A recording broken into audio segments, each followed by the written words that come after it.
That's another thing that's important for trustees to have an understanding of is what does the modern classroom look like? I think that, the education system and what is going on with our classrooms, it's ever evolving, it's constantly changing. So it's important that we're up to date and we're knowledgeable about these issues.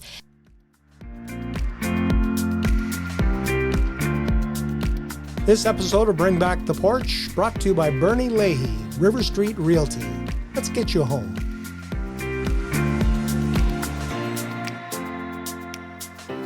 And our guest today on the porch is another candidate for the Medicine Hat Public School Board, Megan Hilgendorf. Welcome, Megan. Thanks for having me. Now, we were talking before we started here. You've never run for a public office before. I have never run for public office before. This is my first time. How nerve-wracking is it? You know what? It's weird because when I made the decision that I was going to go for it, I haven't felt nervous once, which is a little unexpected. But I think it was also affirming that I'm doing the right thing that I wanted to do. I feel very good about it. Because we've had some people say they were stepping out of their comfort zone when they stepped into the political arena. Yeah. But you do have some experience as a member of the Medicine Hat Public Library Board. I do, yeah, for sure. So I'm the vice chair of the Medicine Hat Public Library Board. I was appointed to the board in 2021 for a 3-year term. And just this past fall, I was given another 3-year term. So I've been really grateful for that. It's a little bit less forward-facing than running for public office, so it is different. But you do get a sense of how boards operate, proper procedures, what's expected, governance, all of that kind of thing. Absolutely, and I think that's part of what made me feel so confident in making this decision is that I really, that's been the most valuable thing is that I learned a lot about governance over the last 4 years, and the most important thing probably is the distinction between governance and operations. That's been a big one, and working with a team of people. Yeah. We can't not talk about education in Alberta today without talking about the elephant in the room.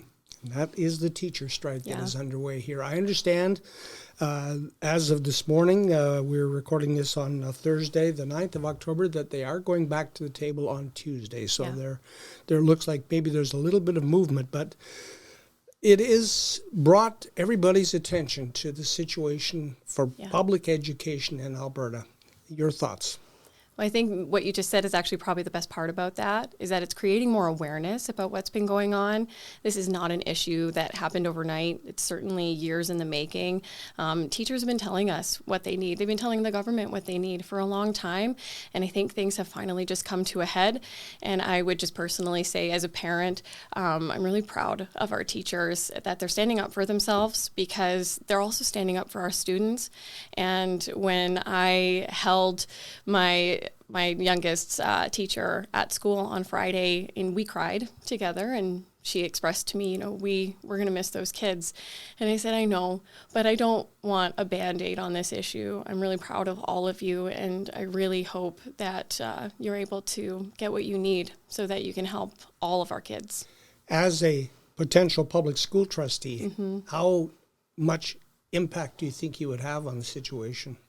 Well, I think the biggest impact would be through not only how we, disseminate the funds when we're doing budgeting, but mostly through advocacy. And so advocacy is not just about creating an awareness and communicating with others, it's about knowing what's going on. So to advocate properly, you should have an understanding of what is going on broadly in public education across the province, but also it should be within a local context. So that means that you are constantly staying up to date and you're in communication with how does Medicine Hat feel about its public education. And that's how you can advocate properly when you're dealing with, when you're as the person who is, a trustee on the board, you're the bridge between the public and the politicians. And so having that understanding allows you to advocate for them and advocate for their students. When Catherine Wilson was our guest on a previous podcast, Catherine is the current chair of the Public School Division, or Public School Board trustee, seeking re-election again, and I asked her about the frustration of having to operate when your ability to tax was removed several years ago, and now your ability to bargain with your employees, the teachers, has been removed. So what's left to be done? Right. Well, I think the best thing that we can do is just build our relationships with the electorate. So that is all of your stakeholders, the administrators, the superintendent, the teachers, the students, and the parents, and understanding what our local needs are. And then also having the ability to build relationships with government officials and knowing how to talk to them and negotiate with them and advocate for what we need. It's the best thing that we can do. We hear about class sizes. That's one of the big issues in this strike, and people are saying, well, the teachers they don't want a 12% increase. What's wrong with them? It's not necessarily about money. I believe, just going from my memory here, there was a report came out after the last teacher strike in 2002 that recommended so many teacher to student ratio, and we are way behind where we need to be. So how do you try to push the provincial government to get more teachers, to get more classrooms? To advocate for class caps, certainly, and to build schools for sure. But I think something to do with that as well is when you not only have more kids, you have more complexities in the classroom. So diverse learning needs, diverse behavioral issues. And I think part of that problem that relates to that certainly is the difference between integration and inclusion. Integration means that you just plop a student into the class, and there you go, you have integration. Inclusion means that they have a safe environment, they feel like there's a sense of belonging, but to get full inclusion means that you need an adequate amount of funding so that the supports are there to provide for them. And then when you have no class cap, there's no ceiling on that. So you can get a whole host of diverse needs and you don't have the supports to serve everyone. I wonder how many people would be surprised at what the classroom looks like today compared when they were in school 20, 30 years ago. It has changed dramatically. You mentioned the integration. You've got special needs students. You've got different challenges. You've got educational assistance. When I went to school, a good day in school was when you saw the teacher bring in a 16 millimeter film projector. It was going to be a good day. That's all changed now. Yeah, absolutely. And that's another thing that's important for trustees to have an understanding of is what does the modern classroom look like? I think that, the education system and what is going on with our classrooms, it's ever evolving, it's constantly changing. So it's important that we're up to date and we're knowledgeable about these issues. And what does that actually mean? So I actually worked in the school district for 4 years not as an education worker, but as a contracted worker. I'm a strength and conditioning coach. So I was brought in when they started introducing the academies into the schools. So I worked with students at Alexandra Middle School and Roy Wilson Middle School. And let me tell you, you can hear the number of 30 kids and you can read that on paper, but to have 30 14-year-olds staring you down and you're trying to direct them, it's a whole different experience. Actually, it was really eye-opening for me. And then also trying to address their needs, because we absolutely had children who were learning English, that was their second language. We had children who had disabilities that we had to work with as well. And then you're trying to keep them engaged in what you're doing. And it was so eye-opening. And I always expressed that to the teachers that were with me. I often wonder, the people who are perhaps not in support of the teachers, maybe when they were in school, they didn't like their teacher, and maybe that has colored their judgment through their entire life.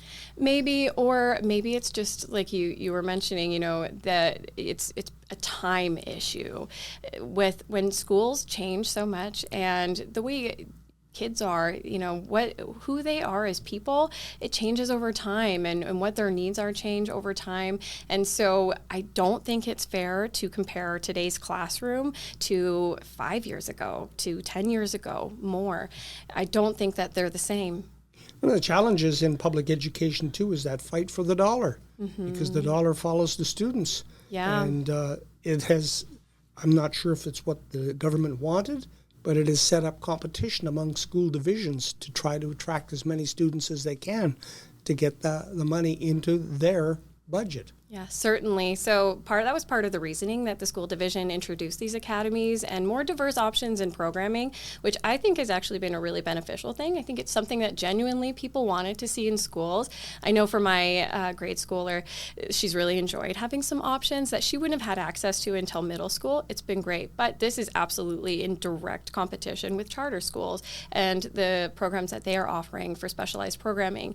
It's truly, truly unfortunate, and I think disgraceful that we have the lowest publicly funded education, but the highest publicly funded charter and private schools in all of Canada. I think truly that as a parent, that public funds should be going to public schools.